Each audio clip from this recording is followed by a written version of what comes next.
Okay. Hello, Lauren. Hi, How are you? Catherine. How are you? Very I'm good. well. Thank you for joining this session. I'm very excited. And thank you to everybody joining us today. I just want to start off with, for those of you who might have missed it, we teamed up with Puck and Lauren, special correspondent for all things fashion and author of my favorite direct to inbox newsletter, Line Sheet, to launch a special report centered around the voices of fashion. This report was launched in January and covered all things celebrities, influencers, owned media partners, and how those voices drive media attention, generated buzz, played a strategic role in overall the media impact value for the brands, and ultimately positioning them for stronger brand awareness and cultural relevancy. And so, in case you missed it, I know the team is putting the details in the chat so you can get caught up, but wanted to plug that first because I know that that's a pillar to why we're here today, other than just having great conversation, because we want to talk about that report and dissect into it a little bit more. But before I go into my first question, I want to pass it to you, Lauren, to share a little bit more about Puck and Line Sheet. I don't want people to miss the opportunity. I love to share the wealth. I'm not a gatekeeper, and so giving you a moment No, to we talk just about thank you. We just write about the gatekeepers or what's left of them. Again, yes, my name's Lauren Sherman. I write about fashion for the publication Puck, and Puck, we cover the intersection of all the corners of power. So media, finance, Hollywood, whatever, and also fashion. And I joined almost exactly a year ago, and I read about the fashion industry. We also have a correspondent, Rachel Strugatz, who writes about beauty, and we publish Line Sheet, which is my private email newsletter, whatever you want to call it, 3 days a week. And it I cover the things that interest me that are going on behind the scenes in the fashion industry. I love to say we write about what's going on between the press releases. So it. it's a Ooh, great time, and I think what has been interesting in this past year is a lot of people have joined for me because they have followed my work over the years, but then they become obsessed with these other experts in different industries and how they cover it. So, and I hear from people in finance and media and definitely politics that they are enjoying having a little insight into the fashion industry. So it's very fun. yes. Yeah, it's quite fun. I was just telling my husband, I was like, oh, sports came in. And so I started following that Yes, more. sports. The Yeah, that intersection of one's all things great. sports and fashion. So it's been quite fun. Um, So so fun. I suppose I want to go right into our first question, but with that, I want to lay a bit of context. So 2023, I feel, was the year where the industry proved its resilience and its need for adaptability. When we did this performance summit last year in January 2023, I don't think that we would have expected the year to turn out as it did. I think it was much more dynamic, let's say, than we planned. And so with that, there was a lot that was like happening in the industry and shaking out. We saw that mass and premium markets were more competitive than ever. And actually, it also led to, I would say, more intriguing campaigns. It pushed creativity. It led to new opportunities for voices to get involved. And so, if you were to characterize 2023 fashion, how would you summarize it? I do think there was a correction. Was it a great correction? I don't know. I mean, if you look at what's going on with all the online luxury players, it feels like a giant correction. But there was something that happened after the post or mid-pandemic boom of just everybody making a ton of money. That sort of leveled off, and you saw great performance from resilient companies, and then not so great performance from companies that have sort of lost their way. So what ended up happening, you're talking about more creativity and campaigns, is that the consumer sort of got hip to what people were feeding them. And so they decided, I'm only going to buy this thing if you make it really exciting and compelling. Yeah, And they were still demanding more. buying. Exactly. You really had to work for the consumer last year. And I think that's going to be even truer in 2024. Yeah, no, that's for sure. Um, Actually yeah, no, that's just very fascinating to realize like how demanding the consumer has gone or has become and how that really is Yeah. what's the force and the power behind everything in reality of what's happening is it's this changing consumer and the pathways are blurred. And I mean, that's a whole nother session, I suppose we could go into. Um, Yeah. If we want to dive in, so the way I see this going is being the reports focused on the voices of fashion is going through the different voices themselves and kind of talking through those different categories. So if we talk with and start with celebrities and influencers, the first thing that comes to note is, well, fashion is cyclical. And I find that with the voices as well. First, if I'm thinking back to traditional medias and or traditional marketing and how that used to work, celebrities were at the heart of everything and celebrity ambassadors. Like this is the days with billboards and commercials, right? And that's when I say celebrities, that's like athletes, pop stars, that's everyone inclusive, actors. Um, but then came social media, which brought on influencers. And in recent months, we've now seen a switch back to celebrities in a big way. And so what do you think, or how do you think the role of celebrities has changed over the years? And maybe we start with that and then we can shift into the influencer one because take it voice by voice.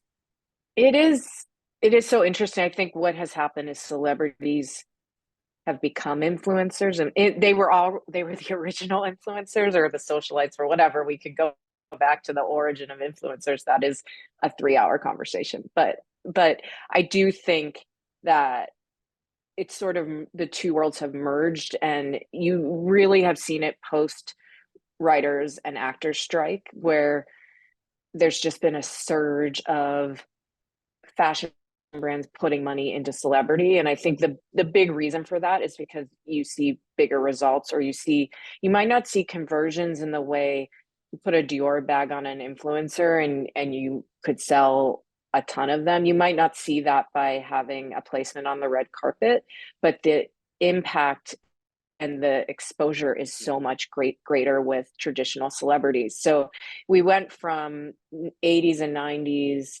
celebrity really becoming the face of fashion into the 2000s where it was driving everything, and then 2010 or so influencers sort of rose up because they were really online first. And I think what happened during the pandemic and then moving into the strikes was that celebrities became got more online as well, or traditional celebrities, as you said, actors, athletes. And so now they approach their business and their brand and their marketing in the way a more traditional influencer would, or a blogger, or whatever you want to call them. So what happened in the last 6 months in particular, the brands have a lot of money. They still have a lot of money from this boom that we were just talking about. They need to spend it on something. And where are they getting the most bang for their buck? And it's in Hollywood. So you could see it with like a TikTok person, but you can also see it with the most famous actress in the world. So I think that is the big reason. And also there were just so many the award season was so many celebrities went out for award season because they were, stuck at home for 6 months or whatever. And so there was just this big opportunity in the Oscars. It's really interesting. The Oscars, I think that the traditional ratings were up a bit, but it felt like they were so much a bigger part of the news cycle than they have been in recent Yeah. years. Like It if you felt think like a about the moment, Met, like it's back. It just felt fresh for yes, some reason.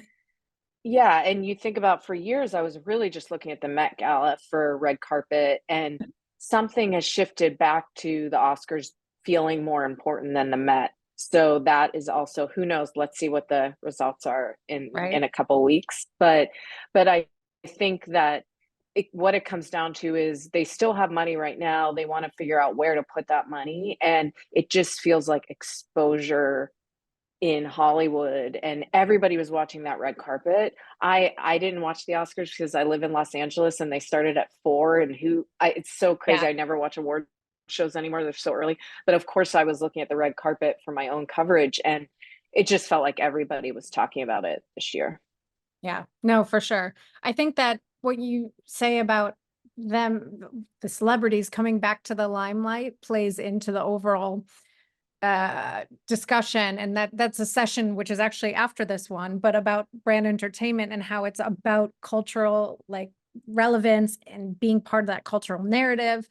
How do you see, I suppose then, given the fact that celebrities are back, let's say it that way, and as the brand ambassadors, how do you feel the role of influencers has fit into this new hierarchy or ecosystem? Because it's shifted once again. It's very different. And I was at the shows in Paris this year and I was really looking at the front row quite a bit. And, there are influencers who have sort of, they're beyond influencers now. They've been around for 10 years. They're just a part of the fashion establishment and their voices in the fashion industry. And then there are these new commentators who have sort of come into it, and they are influencers in their own way, but it's less about the way they're dressed and more about what they have to say about the shows. But the traditional sort of, I get dressed up and take a picture of my outfit influencer, there are still brands that use that, and but it does feel a little passe. And so how do you who do you connect with? I think it's really important for brands to have these relationships with people of influence. It doesn't matter if they have a big Instagram account or TikTok, or they are just the kind of person that knows everyone. But you need to, it's harder than ever to figure out who the right person is for you. Yeah. We had So, last year style.com join us, and I know you're a oh, big fan, but cool. I feel like when Love you him. mentioned like Yes, the commentators, that's the first person who came to mind, is this type of totally. person who's part of the narrative driving, but not necessarily, like you said, taking the photos a la influencer circa 2021. Exactly. It's someone just said influencers who actually have knowledge. And I think that's Yes. the fun thing about what's happening right now in fashion online is that people are having an opinion and they are trying to learn about the history of the clothes and the business too. And that for a while was not the case. And to each its own. But I think Becca and that kind of crew that really looks at each show and has a response. And generally cheerleaders positive about the industry, but I think it's still valuable and it's teaching people. And fashion, as Raf Simons says, became pop. And so how do we make it, give it the depth that it deserves? And I think this new crew of influencers are helping with that. Yeah, I like that point about giving the depth that there is and having, again, being part of the cultural conversation and driving that larger narrative. I mean, the session just before was talking about the importance of storytelling. And it's, I think, going back to creating a greater consumer connection driven by the storytelling, this greater narrative that's going to convert to sales, or just will create these long-term brand loyal consumers that even if they can't purchase something now, that might be with their first paycheck, or with that might be a celebratory purchase for, a different reason. So I think that that's a point that you brought up that is quite key to this. So I already mentioned proud subscriber of Puck and Line Sheet, and in it you Thank share a you. lot of details. I love it. I'll promote it all the time. You share a lot of details of attending the local events in LA, about brands having events there, and I feel that LA was coming on strong 2019, and then 2020 happened, things paused, but now it feels like it's back, especially now with the return of the celebrity voice. And so what are your thoughts on the industry, or the city's influence on the industry, or rather the residents' influence, whether that's influencers, celebrities, or others at large? And what do you feel is the current source of inspiration that stems from LA? For full context, everybody, Lauren moved to LA recently, so is in the LA scene, and thus the question. Yeah, it's been 4 years, which is so crazy, but I moved in Recently, July. okay, I thought it Well, was it feels recent because I the moved in July 2020, so the first 2 years of living there didn't really matter. But exist. and also, yeah, exactly. But I would say that yes, it was, and one of the reasons I was interested in moving there was I was going out there for work a lot. So Mm, I was spending tons of time there in, 2019 and earlier, last 10 years or so. And I would say 2008, 2009 is when it really started to shift there in terms of LA is a company town, but yeah. more, and it's always had also a lot of artists living there. So the art scene is incredible, but more people in other creative industries moving in. And, I think the reason the industry generally is interested in it is because of what Hollywood can do for fashion. But then there is also this other sort of less tangible element to it. A lot of designers have second homes or third or fourth homes there. A lot of creative people who consult for the luxury brands in Europe live in Los Angeles, which is very hard with the time changes. I know I get up at 6 a.m. to do calls almost every day, but it is, there is just generally, if you're going to live in the US, you have New York or Los Angeles in terms of big That's true. The cities. cultural hubs driving. Yeah. Yes. And so what I've seen is there's just a lot of space there. So you'll hear designers just spend December and January there or what have you. And so I'd say the biggest reason is you're following the money, and being in Hollywood can make you money. And there are obviously tons of celebrities and influencers based there who are also launching brands. So there's just like a lot of back and forth in terms of how to make more money off of the fashion business. But I would say that, and the other thing is like a lot of the agencies and bigger groups out there are also looking for ways to launch their own fashion brands or take IP and make it, make it into a fashion brand or what have you. They're using the same mindset that they used for the movie business, which is like use IP and make it explode into We billions of don't have it dollars. planned to So discuss, but we like that just brings up Barbie. I mean, that's yes, kind of exactly. kind of what Yeah. happened there. Yes, and obviously there's just so much you can extend that into what they ended up doing with fashion too. So I think that it's following the money there, but then also there is just more space and there's more room. And the fashion brands that are based in Los Angeles are really interesting because they are not as competitive as the ones in New York, and because they all you are in different neighborhoods and they have different, they share manufacturers, but like they don't operate in the same way. So there's less of an aesthetic similarity Mm. between the brands that are based in Los Angeles. So I think it kind of is reflective of what's happening in culture, fragmenting of culture, and then also what's happening in fashion, which is like the individuality part that is kind of pushing up against the commoditization. And so it is, I think, a very important city. Do I think there should be an LA Fashion Week? No, but that's another story. Um, the next question I have for you. So during our book Yeah, subscriber only webinar, because we launched with you guys, which was very exciting. yeah. There was a lot that happened. This next question, which is focused on like what are the recent instances where celebrity and influencers impact on fashion has surprised you. I want to revisit that because so much has happened since with the fashion weeks that I feel like the answer is completely different. So given that, what do you feel is the most surprising, I would say, instance of leveraging a celebrity or influencer with a fashion brand, whether it's a nomination of an ambassador, coming to an event, a creative input on a collection? Like, what was interesting for you? Oh man, do you have an answer? And then I'll remember something. I think that Barry Keegan, is that how you pronounce his last name? And Burberry is the most obvious. Like that was like felt like that happened Yes. before it happened. Obviously, I loved Sandra Hüller and Phoebe I was Philo. gonna say that. I was actually assuming you were gonna say the Phoebe one, Oh, I because mean, that one, it's too good. it is too good. It was so good. And she looked amazing the whole, she actually attended the Louis Vuitton runway show, and I had heard that she was wearing Louis Vuitton for the Oscars, which she ended up wearing Schiaparelli, and Which looks she was my incredible. best dressed of the night. She looked amazing. But I think and Louis Vuitton, I mean, they dress basically everyone else, including Justine Trier.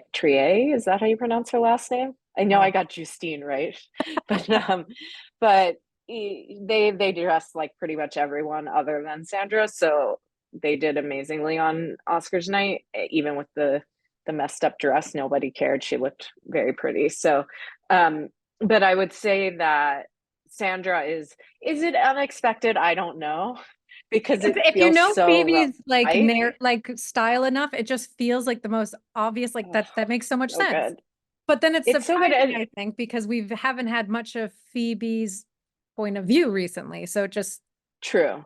And you think back to the Joan Didion Celine photos, and that was the last. And also Phoebe's done it so much so differently with this namesake line that maybe she wouldn't do a celebrity ambassador, but it was just the perfect person. And I do have one of the pop collar shirts, so I felt like I already felt like I was, had the look, but it did make me want to buy another one. I didn't. But it, and also the flip flops, I think I mentioned in Yeah, I Line read that. Sheet that flops, but I was like, man, if they're not crazy expensive, I might get them. They just look too good on her. Yeah, no, I think, and I mean, between that and even like you said, Barry, and again, I'm terrible with his last name, Keoghan, something. Yogan, I guess. Yeah. Yeah. I think that it's funny. It brings it back to surprising celebrity nominations, which shouldn't, Yeah. like, looking back, shouldn't be so surprising, but I think it is after, what we've seen recently. But I thought, yeah, I thought those were two good shouts so fair on that one. Um, and I guess moving into the conversation of owned media now, talking about the owned media voice, brands becoming now more and more media players in their own right. I mean, they've now created such large followings that they're taking on more of like breaking stories, sharing news first, creating content. You think of Louis Vuitton's their podcast, which is just so good. And so I Hmm. suppose, what are your thoughts on this owned media first narrative and its effectiveness and the storytelling behind it? I am not a person who believes that content can drive conversion for commerce. That it can happen, but I don't think it's a clear path, and it's not always effective. So when you're getting into creating your own content, which all of these companies do at this point, you have to understand that it's a brand building mechanism. It's not necessarily going to drive sales like that. A It's a podcast, long-term especially. strategy. Yeah. Exactly. But I think it's really important. And I also think, in the US in particular, traditional media and fashion publishing, there aren't as many jobs and the jobs don't pay as well. And so a lot of journalists and creative people who would typically want to work at a magazine are now working at brands instead, because even though you're given sort of a lot of boundaries, you also can be in some ways more creative within those boundaries. And I think,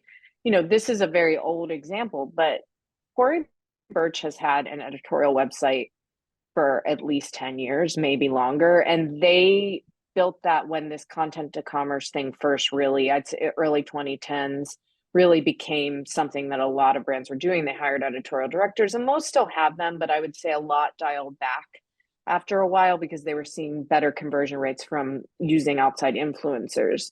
And Tori has kept that team. It's a really strong team of all ex journalists and editors. And I have no insight into whether or not that converts people, but I think having it has really built that brand up. And as that brand over the last 10 years in particular has transformed into something new and more modern, having that sort of idea of who Tory Burch is, what kinds of things that she's interested in, so therefore the brand is interested in, I think has really benefited them. And that's a hard thing too. That it costs money and you have to really commit to it. But I think it's really important. And my personal feeling as a journalist in terms of like sharing your own news and that type of thing, I actually I understand it. I mean my job is to get the news first.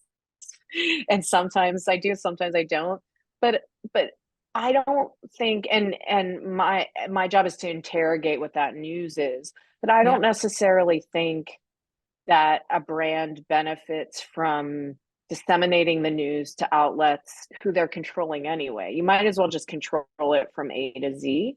Um, it's not how I operate, but it's how a lot of other media outlets operate. And so if you have a big designer announcement like the Louis Vuitton Pharrell thing, that actually broke in the Wall Street Journal in a kind of interesting way. But when they were making the official announcement, they made it themselves, and I think that was the right way to do it. It wouldn't have to do an exclusive with one outlet, even Vogue, which Yeah. has a ton of distribution, probably wouldn't have made sense in that case. So I think it's very important for them, and it is, marketing is such a big part of selling now, and it's just one of those things where you have to understand that it's kind of like the way magazines were. You didn't get, you know, someone hands you a print magazine, and you can see all your brand credits in the print magazine, but you don't really know how many sales that drove.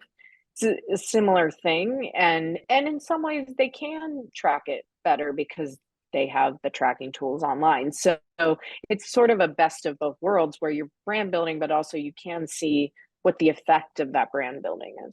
Yeah, exactly. We actually covered that in, well, the report we worked on.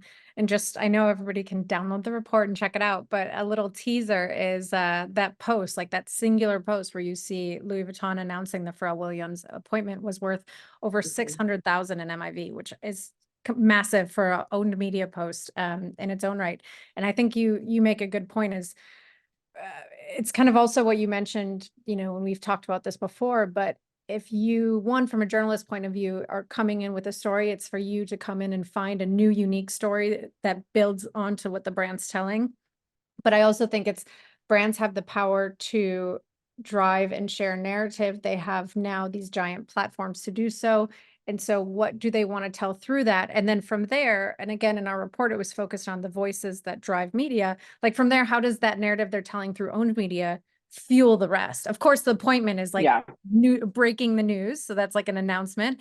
But even, you know, through the different posts and appointments they do that they announce or they'll share through their social media. I mean, it does fuel the conversation at large of what the brand's doing and the greater story that they're trying to tell. So I think that that's pretty powerful. And now I suppose now that we're talking about Louis Vuitton, pivoting into the next one, and speaking of more so, let's say the battle of the brands between, and I could go on for this one, I'll need to hold back. I could talk about this one forever, but the let's say the extensive market consolidation that has happened over the years, causing this David and Goliath effect sort of scenario. Mhm. How do you see this shaking out? And I mean, if I may, are conglomerates killing the creativity of it all? And like, what's happening? Like, what's your thoughts on all this?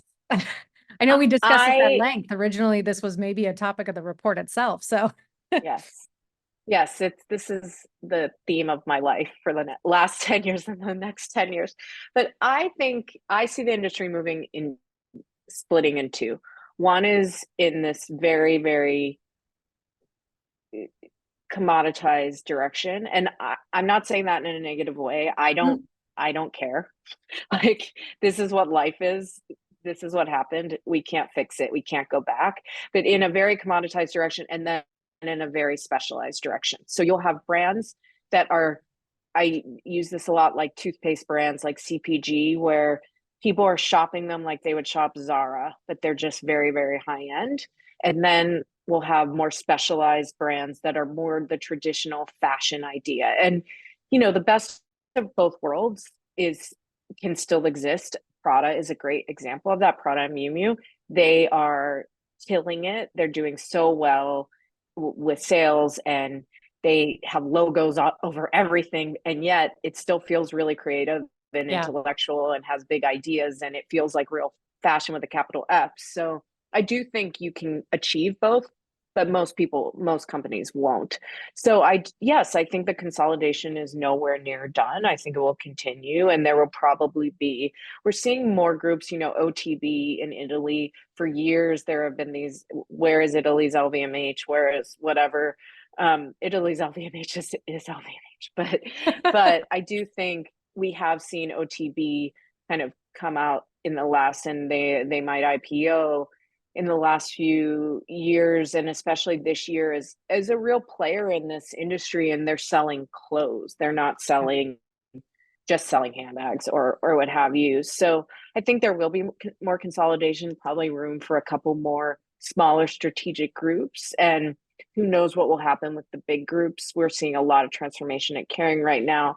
Kering has been looking for years for another big acquisition, or, you know, maybe not looking, but they're open to it. Maybe that would happen. So, but I do think it depends on where the consumer goes. If the consumer keeps shopping luxury the way they do, which is buying one new thing a week, and I'm talking the super high end, which is where most of these companies make money, um, then that sort of commoditized fashion proposition is not going to go away. But I also think there is a real desire and interest from people who don't spend that freely, maybe spend, 10 grand a year on fashion, which is more people than you would Yeah, think. Um, it's a lot, but it's probably more than we can count. yes. They are looking for something a little more specialized and a little more emotional. Yeah. So I do still see the industry splitting in those two. I think right now there's a real desire to bring them back together, but I don't know long term if that will be the case. John Galliano's couture artisanal show in January was a great Oh, example yeah. of the desperation the industry feels and the consumer in some ways feels to have something really emotional and kind of divorced from commerciality. Even though that got them so much attention, it probably did inadvertently benefit them. Even if people are only buying split toe Margiela shoes, they're not going to be buying tons of his clothing. So it's an interesting sort of push pull, but I do generally see them splitting. Yeah. No, I mean, I think it's like you said, it's kind of you can't put the toothpaste back in the tube at this point. Like this is where we are. Yeah. The consumer has changed, and it's at this tipping point. So we'll can see it continually, like, you know, converge. No, that's the wrong word. No, the opposite of converge. Um, diverge. Diverge. There we go. I like to use the word bifurcate, but I don't Ooh, even know if I'm using it correctly, but I use it a lot. It just I feels love like it's that. like a tree splitting. I love that. Um, Here's a very timely topic. I know I messaged you yesterday, like this feels like we should talk about it. Given the Yeah. recent news, so talking about Dries stepping down after 40 years nearly in the industry, it felt like, he was part of the greater conversation. The industry, you could just felt this blow, we got Yeah. emojis popping up. Um, I guess on that same point, what hit me though, like thinking about our conversation today, thinking about the news yesterday, about people's feedback, interpretation of it, and commentary is like, despite not being, a brand with the largest budgets, the ones that we're discussing now, he managed to stay relevant and still be a favorite for many and break through the noise. So what do you think that he did best, that other small brands or, brands the like size or creative types can glean from his strategy, when it comes to standing out against noise, competing with the heavy hitters, et cetera? So I have a little bit on this in today's issue of Line Sheet if you would like to sign up. But it's a really interesting case study. And I think a few things. One is talk to anyone who works in the fashion industry, they wear Dries. Yeah.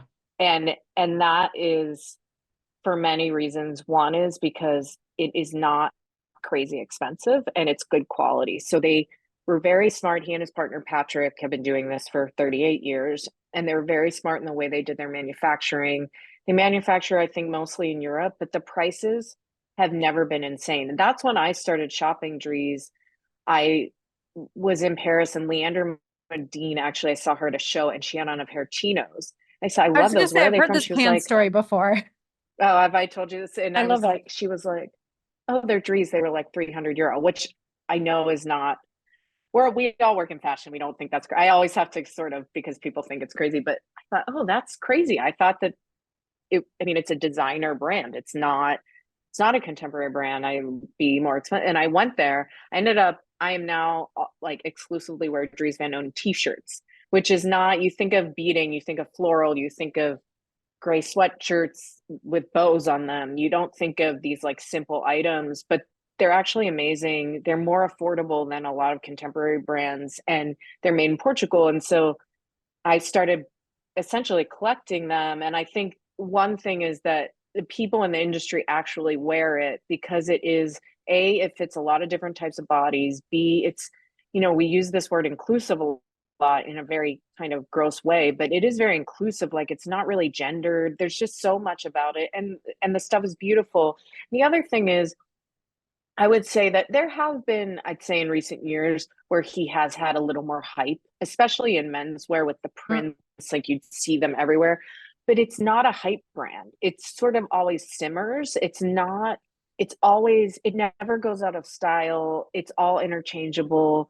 It's one of those There's, on the back burner, but in a good way. Like you said, it's simmering, it's continuing yes, to cook. It's not necessarily boiling up and down and no, terrible cooking and analogy. also, yeah, and it's looks good on a lot of different types of Mm. people. And so I, again, I don't wear like prints or any sort of shimmer or anything. I wear like a mostly navy gray black, very boring. But I have two amazing black blazers from him. I have like the chinos, whatever, and he designs, and in this piece, I mean, we talk about Phoebe Philo being the Coco Chanel of her generation, and in many ways she is, but in some ways, I mean, what he does with simple jersey, what he does with cargo, utilitarian items, and gives them, he just has sort of stayed true to himself. And so what that has done has created this very steady growth where, and also I'd say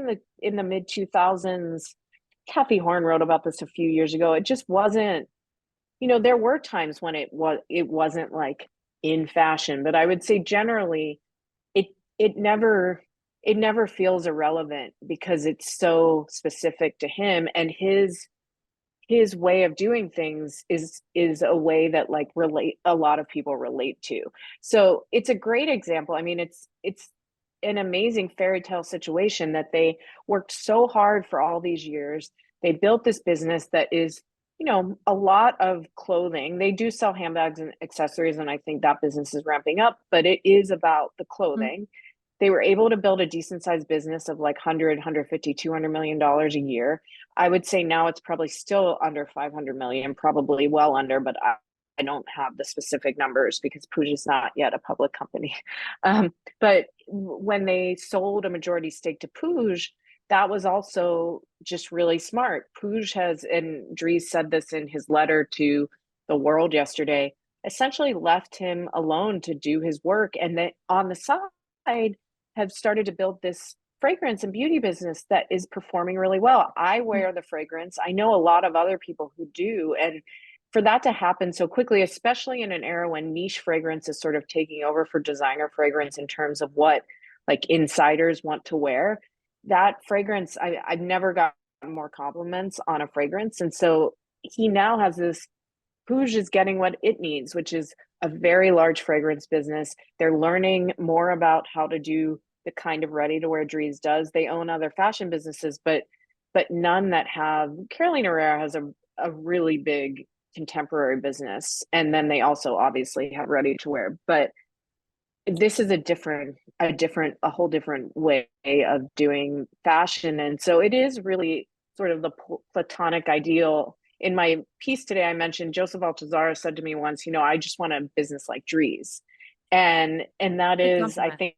think, for a lot of designers, the dream. And so it is also very, very much a fairy tale ending. But all that being said, like this is a great example of Dries and Louis Vuitton are not the same thing. And Exactly. and for us to keep trying to compare them, I think that's what a lot of brands get caught up in is, well, we need to be this, we need to do this. And the reality is these are they're two different industries Yeah, it's almost, it's I guess so staying in your lane, knowing who you are, defining it, obviously finding yeah. success within that. But then I suppose just listening to your comments, it comes a lot back to, I know we're still talking about own media, but it's also like owning your brand identity and leaning into that and not necessarily Yes, trying to be someone else. I mean, it's so tempting at some points, I'm sure, as a brand to say like, oh, this is what other people are doing, let's do that. But I know you love this example, so I'll go into it, but not everybody can pull off the Dior saddlebag campaign like Dior did. Like I mean that that's that campaign, whoever did that campaign, I think we know, but it was yeah. amazing.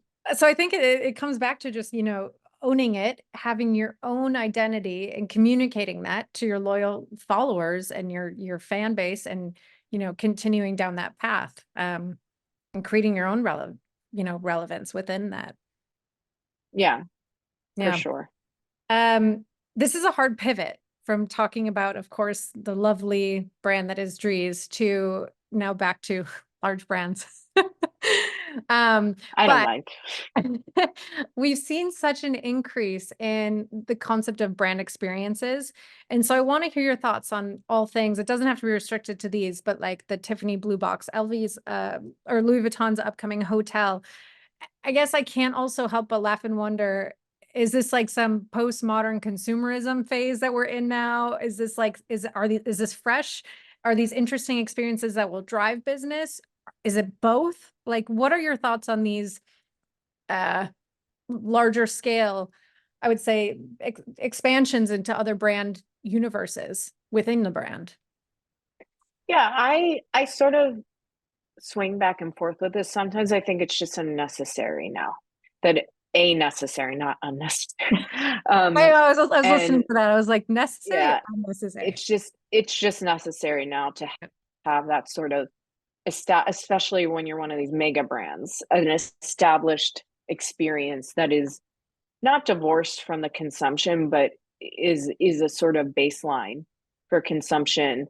So food, obviously, the Ralph Lauren Polo Bar is the best in class of this. I remember they used to have a polo store around the corner, and my dad came to visit me when I was living in New York, and we went to the polo store. He bought a polo shirt, and then we went and had martinis at the polo bar, and he was just like, "This is." He's from Columbus. It was the best day of his life. Not really, but it was That really was fun. me And though when I went to it, Chicago, I think when I was like 18 before I moved to France. I went to their yes, cafe and I was like, oh my gosh, like it just feels yeah. special.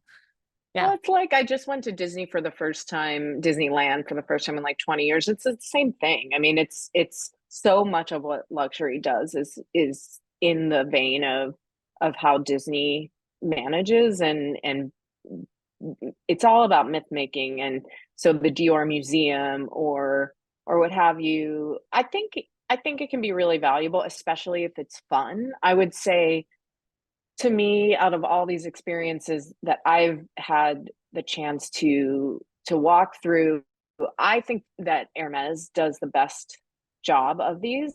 And they have a lot of freedom because of the way that they operate, but I do think that their events that they do for the public that are just really weird and fun and interesting. And Yeah. so I and I think they're necessary. If you think of something like Dover Street Market, and the one in New York in particular, I think I've been to almost all of them except for, I think they have one in Shanghai. I've not been to that, but I've been to the one in Tokyo. I've been, obviously, LA, New York, London, and I've been to their beauty shop in Paris. I think the one in New York, when you go there, it's also about the art that they have there and just like the setup. So yes, you're discovering new brands and things, but it's really about that. And the Tiffany store, similarly, is really about the art. Whether or not it is successful from an aesthetic perspective is another question. But I think that it's sort of table stakes now to do these things. It it needs to be, again, like, it's always about just getting it right for your brand and making sure it doesn't feel try too hard or what have you, which is really hard to pull off. And some are more successful than others. But, the Louis Vuitton hotel example, I think that sounds amazing and seems like the correct thing. I mean, obviously, Bulgari has hotels, they're incredible.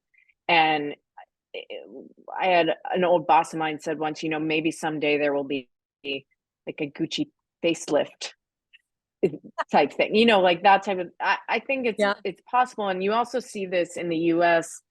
with cannabis and what ends up happening in that market. I'm going a little bit off now, but I do think the luxury brands are looking at, pre-pandemic, they're really looking at experience, and I think they're back to that now. And LVMH is obviously very deep in hospitality already, but you probably will see that from some of the other groups and other brands, because it's all of one thing, and you just need to be where the consumer is spending their money. So if creating an experience around your store and charging $18 for a ticket to go to a museum is part of that, then it's part of it. But it's really about, Dior has the history to make a museum. Yep. Not every brand does. So you need to figure out what is your museum? What is your Chanel diner or whatever it is? Yeah. You mentioned Dover Street Market, and that just like tossed me back to the Colette era of Paris, and how Yeah. was such a different experience. Like you were going every time I'd walk in yes, you're going because there are certain products or things you wanted to shop, but it was also, they had this sort of experience happening around that, which I suppose is a good shift into the next part of the conversation, which is about collaborations and partners, because I feel like Mm-hmm. no one did it better than Sarah, and she still is doing it best. I mean, in her just Yeah. 19 work. And so the session before with Highsnobiety was a lot about collaborations, digging into that. So I don't want to spend too much time, but I still want to Mm-hmm. discuss it because it does hold an importance for the partner voice and what the partner voice can bring um, to the greater conversation. And so I'd like to hear from your perspective on what are your do's and don'ts when it comes to collaborations, and what are some that you feel stand the test of time for long-term positioning, or what are some good case study examples that, that one can keep in mind? Well, the OG Supreme Louis Vuitton Oh yeah. is a great one. I think what you've seen with some of these bigger brands is they take that stuff too far and they keep doing them and then they lose their potency. So, but I would say that one is still feels good. And I mean, honestly, the H&M announcement yesterday of, I actually don't know how to pronounce that brand, Roke, ROKH. I have no idea how to pronounce it. But she's a Paris-based designer whose collection I've seen. She actually showed in New York once. It was really interesting. But I was, for the first time in years, like really interested in an H&M collaboration, not only because she's a cool young designer, but because it looked really good. So I think that the answer is there was one that came out recently, Gap Palace, Yeah, which I was kind of gonna felt say, like, you writing why? about Gap all the time, and with it's like now hopefully rebirth question mark, but that felt Yeah. cool. Like that felt like Yeah. needed. Yeah, I thought when they did one with Ralph Palace did one with Ralph Lauren, it was really exciting. But yeah, I think collaborations are just again, this is table stakes now. The it's a part of the marketing and product play. And so you have to do it. But trying to think of other ones that I feel like really hit. And I think Ken Jones, who is at Dior and Fendi now, is really good at finding the right partners. So the Skims Fendi collaboration, things like that. Oh yeah, good reference. He to me is just, his biggest talent is understanding that part of the job. And so I think those have all been, or most of them have been really good. But the main thing is that it needs to feel, I really hate the word authentic, but honest in on both ends. Yeah. So if you are not like honoring an audience, one half of the audience in some way, Mm. it's not going to work. Yeah, if it's too control, So, it's just, it's not there. yeah. Yeah, exactly. Yeah. I'm with you. I suppose now we're at the part where we're closing off with some questions Cool. from the audience. I suppose maybe I'll start with this one. Based off the past fashion weeks and events you've attended, because I know when you do fashion weeks, you run around the globe, and you're at all the shows. So what do you feel has been the most effective strategies, or what really hit you and like you retain from the fashion week is like, they're doing it well? I think Loewe. It was probably, if not the best show, one of the top five for sure. I think Tim Blanks from BOF said it was the best, and we always believe what Tim says. But I think it was top five, and I just think we're talking about the platonic ideal, or kind of mixing commerce and creativity. It's really intellectual. There's big ideas in there. There's stuff that's gonna like blow past your head, but then also great clothes people actually want to wear, and they've got the marketing right, the advertising right, the celebrity right. It's just, to me, and also it's, I'm guessing that business is close to $2 billion a year now. Maybe it's definitely around a billion. uh, it's a great size for a fashion brand. Yeah. Like, you're not so big that you have to kind of pander to everyone, but you're not small. So you have the luxury to do interesting things. And then also in terms of the handbags, right now all the handbags look the same and Loewe's don't. The Yeah. puzzle bag and some of the other styles, they feel unique in the market. And so to me, that's the brand that I'm excited to go to the show, but I also just I love following it. I thought that I thought Balenciaga, it was back to, or a turning point that felt like, okay, if they're gonna stay the course with Demna, this might work. I thought the collection was really beautiful and it didn't feel so hung up on the past. And also the presentation of it was really great. I thought Saint Laurent is in an interesting position right now. They're making runway clothes that aren't necessarily what they're selling in the stores, and that it feels like a little bit, I don't want to call it old fashioned, but just like an old school way of doing it, but it seems to be working and I'm interested in them. I thought Prada and Miu Miu, they're always great, but I just love that this independent company, big independent company, is on a roll and doing so well. And then also, one of the sort of standouts that's been is a pet project of mine is Bally, and they have this designer who used to be at Gucci who kind of came in when they had to, the previous designer left suddenly, and he has just, I mean, all the fashion editors just love it. It's so good. It's very preppy, but like in a weird, twisted way. And it's been very interesting to see, again, an independent company that is very established and has a decent sized business, but doesn't have the budget of one of the big groups, and how they manage that, because people want this stuff, but are they going to be able to produce all of it? It's a different business. So that's the one that's been the last 2 seasons. It's just so fun to see that collection, because the first show it was one of the truly surprising experiences I've ever had, most surprising experiences I've ever had in fashion.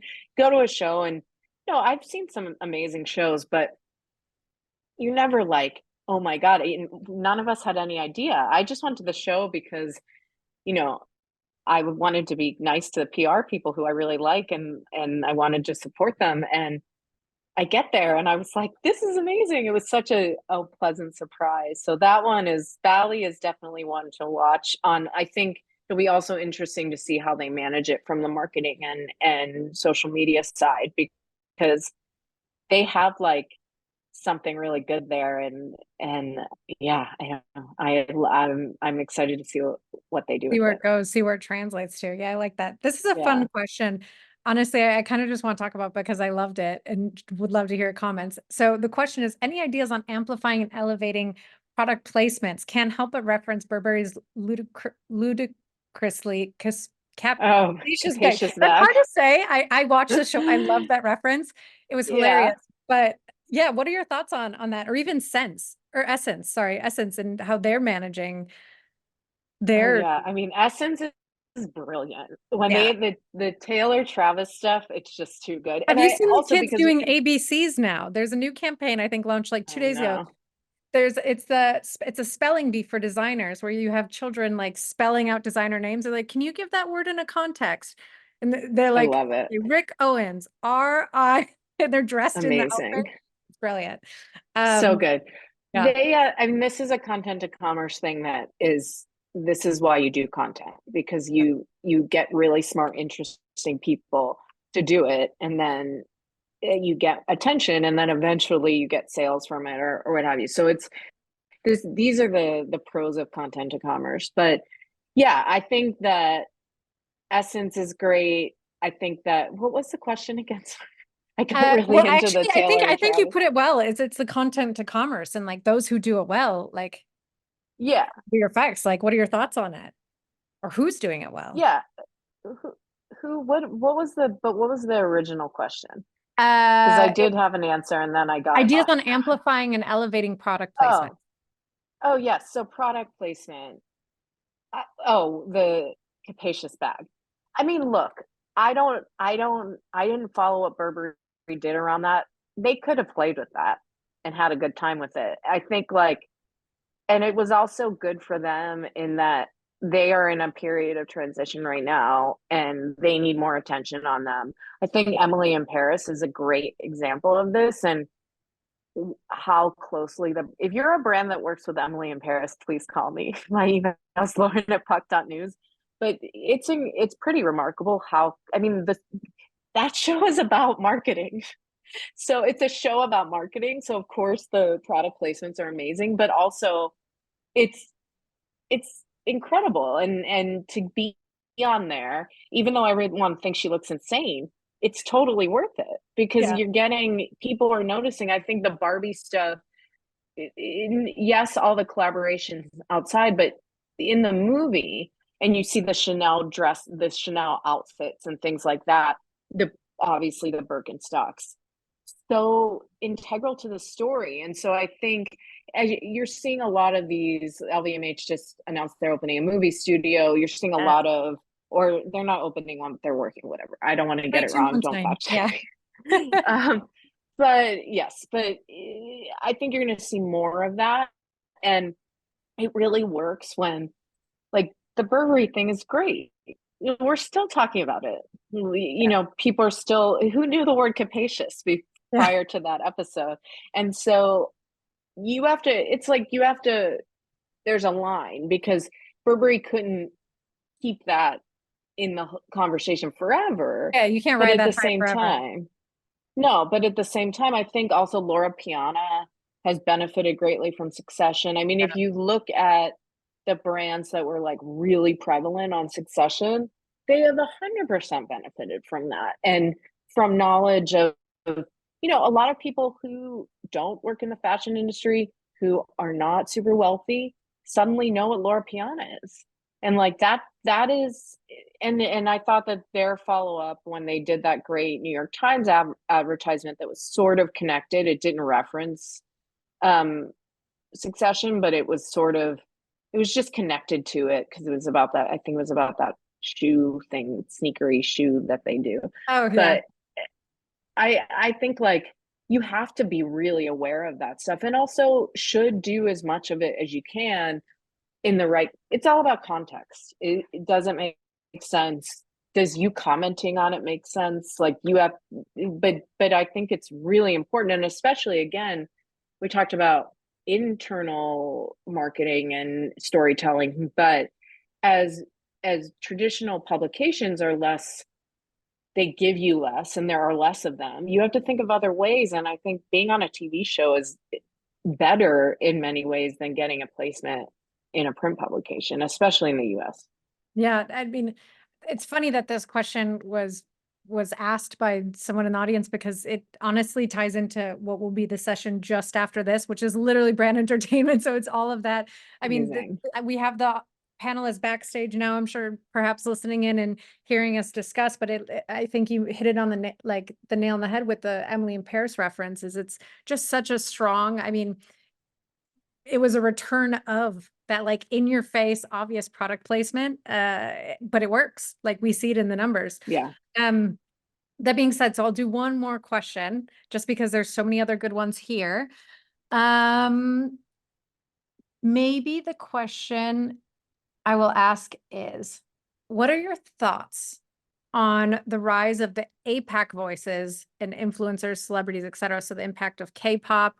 Oh, you're excited. This is great. Perfect. Yes. K-pop, Thai, Indian stars, how this is just growing. And where do you think this is coming from? Well, it's the center of pop culture now, and it has been for what, 10 years? So that makes sense. And it is very interesting.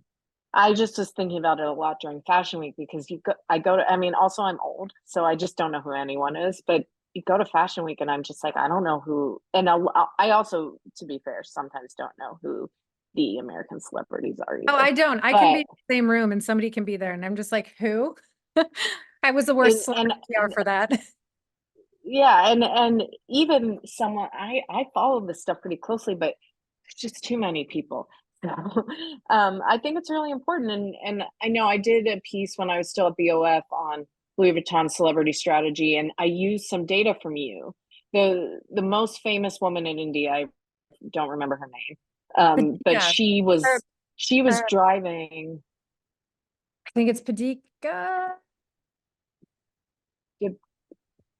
I don't want to get it wrong, but Neither do I. she she was driving the Deepika, most. pardon. The Pad- Pika, yes, Deepika Padukone. Oh, I apologize. yes, That was not how it's pronounced. Sorry, guys. Googling it. I'm sure, but I would say that, I remember seeing that, and she was driving more engagement than anyone else by far, and Right. so yeah, Yeah, it's really she showed up interesting.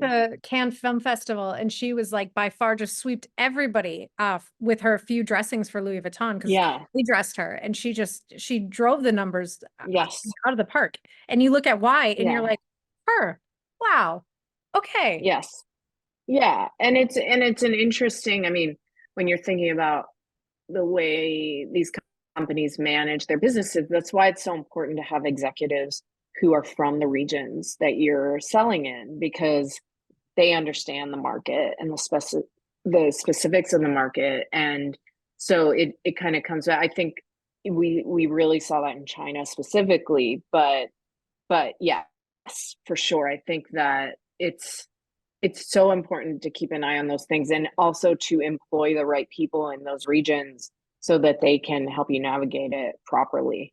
Because Yeah. we are such a global world now, and we think everything is the same, but it actually is not. Yeah, no, completely. Well, I just got the pop-up that's asking for us to rate the session, which means I think this is the equivalent of us getting the Oscars playing off stage. So Yes. I think we're going to have to say goodbye for now. We can, continue to have conversations. So follow Lauren, follow us at Launchmetrics. You'll see more happenings as we continue to work together. But thank you again. I really appreciate the Thanks, chat. Catherine. Thanks for having me. I always love talking to you. Yes, thank you so much. Thanks, everybody. Cheers. Thanks. Bye.